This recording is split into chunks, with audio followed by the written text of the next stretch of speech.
Sangha and politics in the Buddhist points of view.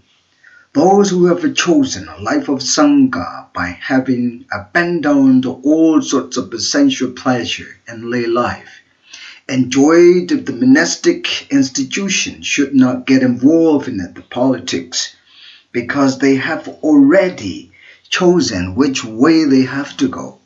This is their own choice, so they are responsible to do serious and respectful commitment to their choice. When you join the Sangha, monastic institution, being a member of the Sangha, you have to fulfill the 9 excellent qualities of the Sangha. The 9 excellent qualities of the Sangha are as follows. Sangha is those who practice well to realize the Four Noble Truths. Number 2, Sangha is those who practice straightly to realize the Four Noble Truths. 3, Sangha is those who practice rightly to realize the Four Noble Truths. 4, Sangha is those who practice properly to realize the Four Noble Truths. Sangha is those who have already fully realized the Four Noble Truths after they have perfectly practiced both the Vipassana Magga and Ariya Magga. They are called the 4 pairs of a noble person, who are the 8 individuals, noble ones. Number 5, the Sangha is those who are worthy of the gifts. Number 6, the Sangha is those who are worthy of the hospitality. Number 7, Sangha is those who are worthy of offerings. 8, the Sangha is those who are worthy of reverential salutation. Number 9, the Sangha is those who are the unit field of the merits for the world. The duty of the Sangha is only 2 things: to seriously, systematically, and devotedly learn the Dhamma, Pariyatti, and to respectfully, attentively, and intensively practice as they have learnt, Paripatti, so that they can experience and achieve the penetrative understanding of the Dhamma, while mindfully fulfilling the 9 excellent qualities of the Sangha. This is what they have to do and responsible to do, because this is their choice made by themselves. They are responsible to do as they have committed to their choice. If they are not interested in doing so, they can live a life of Sangha anytime they want. They are free to do so because they are not religiously controlled to permanently live a life of Sangha according to the Buddhism. If they are not able to fulfill the excellent qualities of the Sangha, they can live a monastic life anytime they want. When the Sangha get involved in the politics in which many kinds of corruptions are going on, the moral quality of the Sangha will be questioned by the people who respect them and accused by those who do not respect them. Therefore, the Sangha will be smeared and may wrongly be accused by those who do not want to see the Sangha in the politics. The Sangha should stand on their own high moral and spiritual qualities and dignity as they should be, because they had to abandon all sorts of sensual pleasures that lay people enjoy normally. The Sangha should make everyone happy by behaving in good moral conducts, by developing high spiritual qualities, and by sharing wisdom with the lay people, because they can apply in their daily life when they need it. The Sangha should treat everyone equally and compassionately with the Metta, loving kindness. The Sangha should not behave like ordinary people by thought, by words, and by deeds, because they are highly regarded as spiritual person and holy person who is the highly moral, righteous, and straightforward, and so on.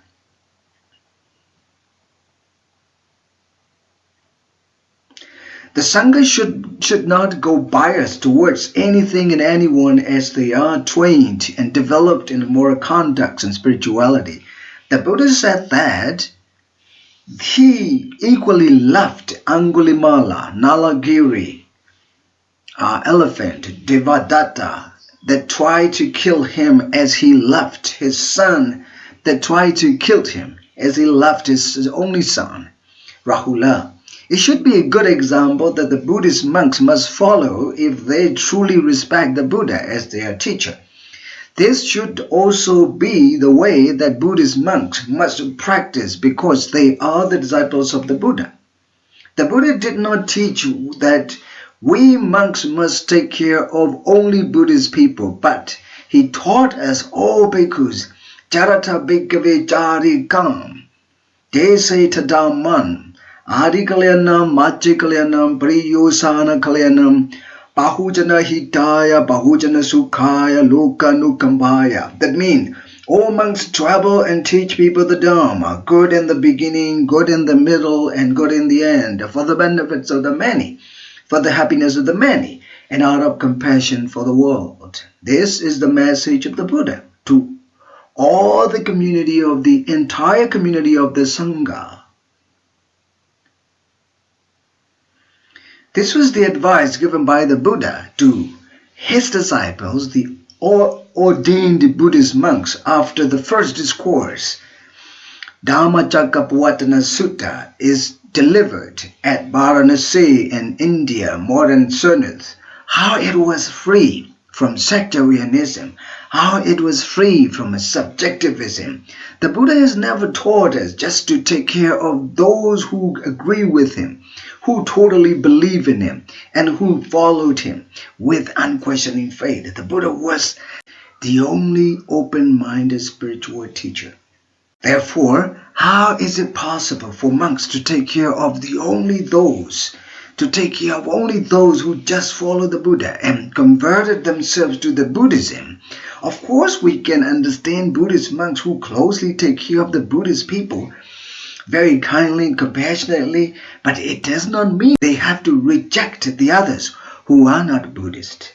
They are responsible to take care of all walks of life by Dhamma when they enjoy the monastic life. If you are Buddhist monks, you are also responsible to take care of everyone who wants to live happily, peacefully, harmoniously, by instructing them how they should live in their daily life.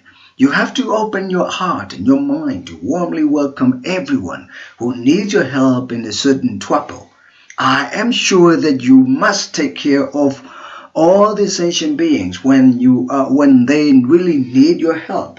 However, when you are caught up in the political complication and instability created by the politicians, it will be the hardest time for all the citizens, including monks, to solve the particular problems such as in Burma, Libya, Syria, and so on. Then we monks can do only prayer with the deep love and compassion by saying the truth. We love everyone equally. We want to keep you safe and make you free from those kinds of trouble and suffering you are experiencing now. This is the way we monks can do for them. We cannot do other than that as a monk. This is also the way that I have often done when people are in a political complication and suffer for it. I cannot take weapons to fight against anyone as long as I am a monk, because the Buddha taught us to put down all kinds of weapons. Nekitadanda. When I am a monk, I just have to use my love as a weapon to treat both friends and enemies equally. Therefore, in my opinion, military institution and monastic institution must be kept away from the politics. They should not get involved in the politics by any means, because they have their own professional work, skills, and duties on their shoulders to take care of people spiritually and physically, to be in the safe side. When I say that military and monastic institutions must be kept away from the politics, I mean that all of the monastic institutions in the name of Buddhism, Christianity, Islam, Hinduism, Judaism across the world are all included. Military institutions all over the world are included too. These two institutions around the world should honestly and sincerely stand by the people to protect them when they are in danger and trouble, created by some unfair political conflicts. Monastic institutions across the world, in any names of religion, are responsible to keep people spiritually safe and happy. It is their professional role to play in the society. They have to do it without confusion. The military institutions across the world are also responsible to keep people physically safe and happy. This is their professional skills and duties to play their role in the society. Otherwise, they have to leave their institutions so that they can honestly, clearly, and freely get involved in the politics to do as they want. This is what they have to do for the society. Actually, the Sangha should carry on the Buddha's teaching by learning and practicing so that they can do their main task to keep the essence of Buddhism in its pristine purity. The essence of Buddhism is, as I have mentioned above, the Four Noble Truths. Magga Satcha is the main one, we can say, because when Magga Satcha is intensively and rightly practiced, Dukkha Satcha is observed, Samudaya Satcha is removed, Nirodha Satcha is realized, and Magga Satcha is developed. Therefore, Magga Satcha, the noble truth of the path leading to the cessation of all kinds of dukkhas, is the main one of the four. It is the path on which we have to walk by practicing the Eightfold Factors of the path I have already mentioned above, by mindfully observing whatever rises and passes away in the physical and mental phenomena to see as they are. The Sangha, the monastic institutions, would be more responsible to practice the Eightfold Noble Path than lay people. However, in these days, lay people across the world, from Cambodia to United States, are more enthusiastic to practice such a wonderful meditation than monks leading monastic institutions across the world. I have very often been invited by lay people to give a Dharma talk, to conduct a meditation retreat for them. Therefore, I'm used to traveling some other countries to teach them the Dharma and meditation. Is Buddhism religion, philosophy, or science? This is the question asked by the people very often. I have answered these questions a number of times, but this time I want to share what I have critically and analytically researched on Buddhism. I will share it with you now. You will see what Buddhism is by your own understanding. In my experience, Buddhism has nothing to do with the religious idea because it has no role of such a God that created a living being, a living creature in the universe. Buddhism goes like a science. Of course, it should be spiritual science. I have stood as a professional Buddhist monk since I was ordained among the Sangha in the ordination hall because I did not enjoy the monastic life traditionally, but I tried it very practically and scientifically in a scientific sense when I was fully grown up. My interest in Buddhism is just meditation that made my life change a lot. Similarly, a number of lives from the time of the Buddha onward, I have also been changed by the practice of meditation as I do. There have also been a lot of people changed across the world by this meditation practice so far. I hope it will be going on and on as long as this meditation technique and those who seriously practice it exist in this world. It is not like a religious practice. like an antidote or remedy or an antibiotic or a sort of a technique that can heal human suffering and that can protect humanity not to get unnecessarily suffered. I joined the Mahasi Meditation Center as a young man when I was 21 years old boy. On the other hand, I was studying mathematics at Mandalay University. Actually, I lost my mother when I was about 8 years old boy because my mother died of breast cancer. I was very much loved by my mother, so I was so much attached to her. When she died, I did not believe that she died. I did not want to go away from her corpse as I thought that she was sleepy. I don't know. I do not want to talk too much about that because I feel sad immediately whenever I start talking about her. Because of my psychological suffering for the attachment to my late mother, I have read a lot of philosophy books to hide that sadness for my late mother by reading and was looking for something that can help my problem, my psychological problem, but it did not work. Finally, my father told me to learn the technique of mindfulness meditation so that I can cope with my problem by practicing it. He gave me a booklet that explained about the technique quite simply. When I read it, I had no argument on the technique because it was so simple and there was no deep philosophy in it. When I replied to my father that I was going to take retreat for 2 weeks at least, my father was so happy for my reply to him. He went immediately to one of the masters of Mahasi meditation technique. He was also appointed monk master by Mahasi headquarters so he can officially conduct meditation retreat and wherever he was invited across the country. He was also in charge of the Mahasi branch in my native hometown.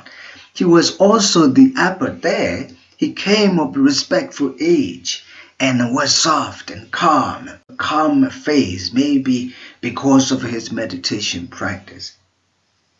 As soon as I got instruction on the technique, I seriously did it, observing noble silence for 15 days at the first time because there was no argument in the technique for me.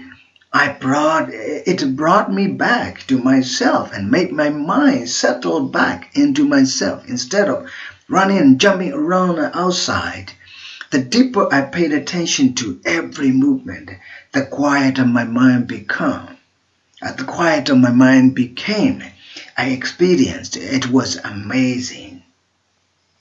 When I was young, the way of learning things about the world was so poor, and we had no internet at that time.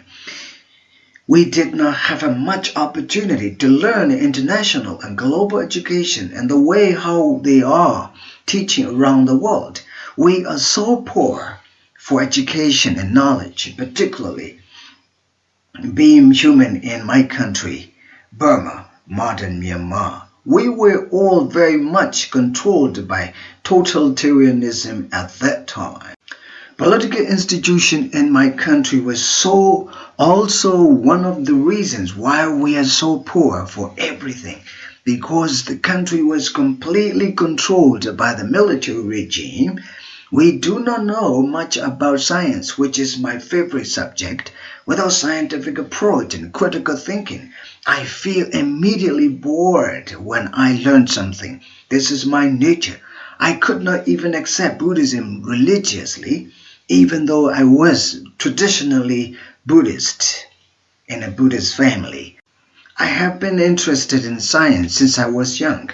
Therefore, I studied mathematics very happily and enthusiastically. I got it too. Mathematics education made my mind quite critical to learn everything, including Buddhism. This is the reason why I got Buddhism correctly, practically, and scientifically. I thank my mathematics and enjoyed my study a lot more. My father was very often thanked for my education. Meditation was the most interesting and entertaining subject for me when I learned it and practiced it in meditation center because it made me a lot of changes in my life by purifying my mind from stupid ignorance and attachment that made me suffer for quite a long time. This is also the reason why I try to share my knowledge of Buddhism with everyone across the world. Particularly meditation part of Buddhism that includes mindfulness-based vipassana meditation made me rightly understand all the physical and mental phenomena as they really are without naming and judging on them. I have studied psychology, philosophy, and neuroscience very comparatively with the Buddhist philosophy. Such a great study and knowledge made me feel encouraged to practice mindfulness-based vipassana meditation because it is very scientific nowadays.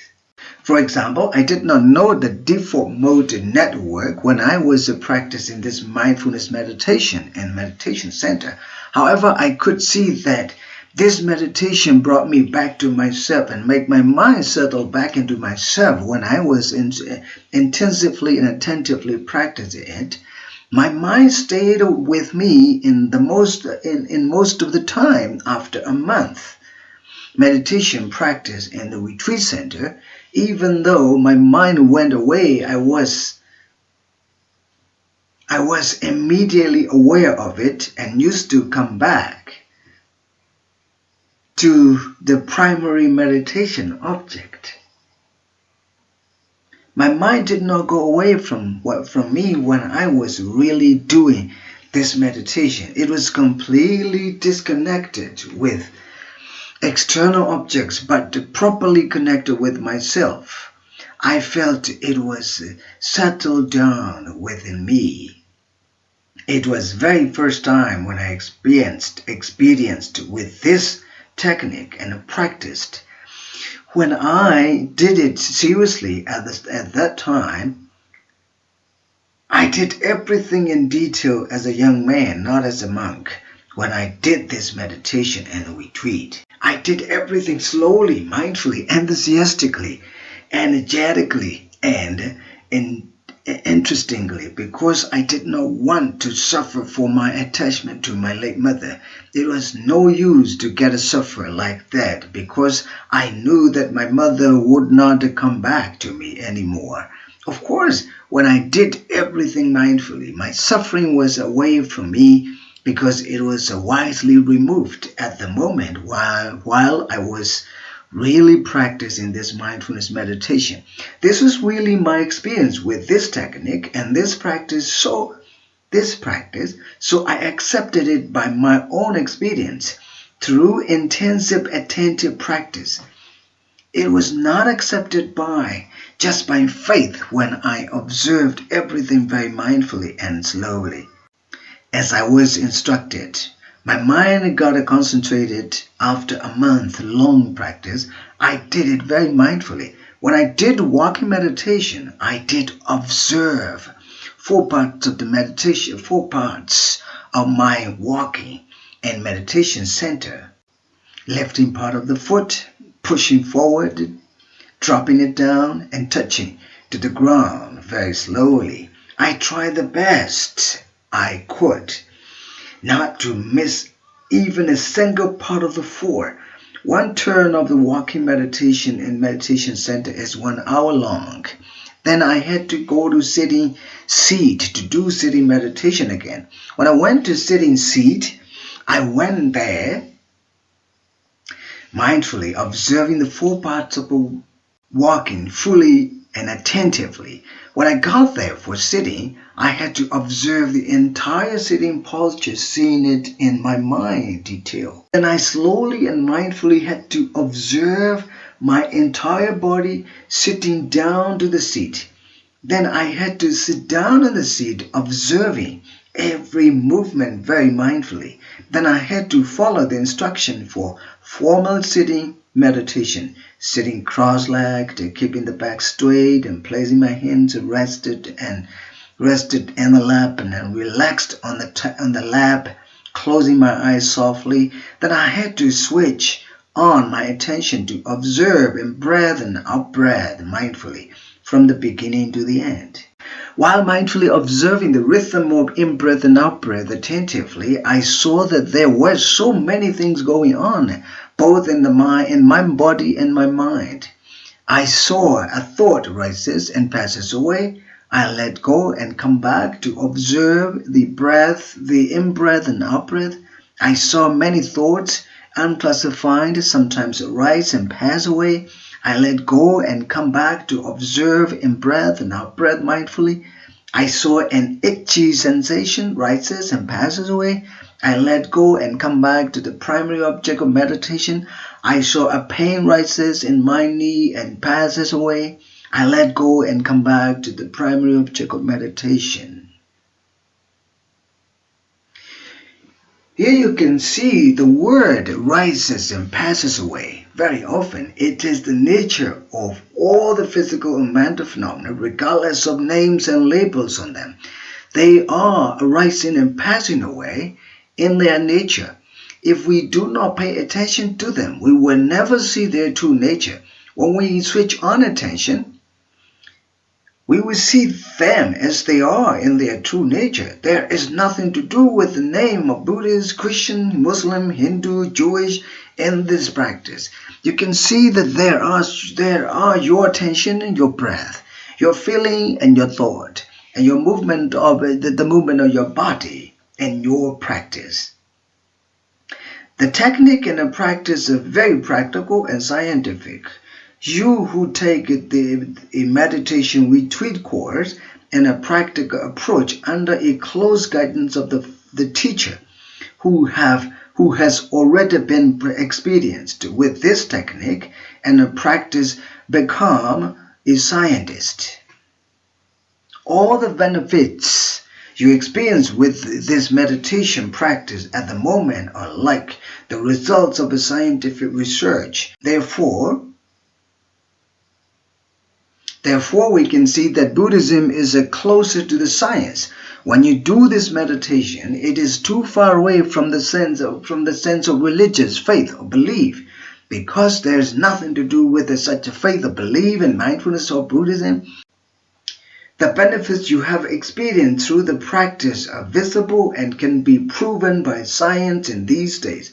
In my experience, when I did it for 6 months long practice in the retreat center, my traditional faith in Buddhism was clearly changed to right understanding. That made me happier than before. My ignorance that concealed the truth by naming and labeling on all the physical and mental phenomena was changed to the beautiful wisdom. My stupid attachment to my late mother was clearly changed to pure form of love, because I could see the difference between the quality of love and attachment after I have done this meditation for 6 months long in the retreat center. I really and clearly saw the difference between the quality of love and attachment after this meditation practice. My Vipassana wisdom developed by Vipassana practice can see that both love and attachment are impermanent. They both can rise and pass away soon. The wisdom developed by Vipassana practice can see that whatever rises has a nature to pass away. It is the truth. It is called right understanding, which is number 1 of the Eightfold Noble Path. The quality of unconditional love we call metta in Buddhism, and must be developed by loving kindness meditation practice, metta bhavana. But the attachment is what must be removed by understanding on its ends. Have you ever been experienced with the attachment? I believe you will answer, oh yes. It was terrible when you are attached to something or someone. This is the reason why the attachment must be removed by development of a wisdom. You can learn from here, my simple poem that clearly and wisely differentiates between love and attachment. Here we go. Love is not attachment. Love is positive, attachment is negative. Love is an angel, attachment is a devil. Love is a water, attachment is a fire. Love is a friend of loyalty, attachment is a friend of desire. Love is praised, attachment is blamed. Love is wise, attachment is disguised. Love is pure, attachment is dirty. Love is honest, attachment is tricky. Love is valuable, attachment is valueless. Love makes us warm, attachment makes us burn. I got it from the series of practice of mindfulness-based vipassana meditation.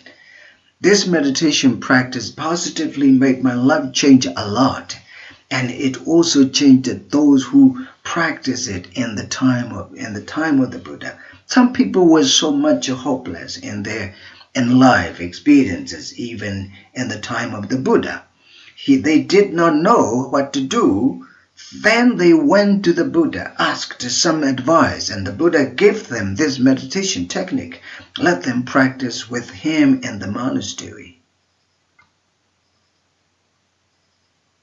It is very similar to these days. I can refer to myself in this case. I went to meditation center and asked to teach me so that I can feel better from my stupid suffering created by my own attachment. It made me better, of course, not by faith, but by serious and attentive practice of mindfulness-based vipassana meditation. And this technique and the benefits of practice are reconfirmed and proven by science again in these days.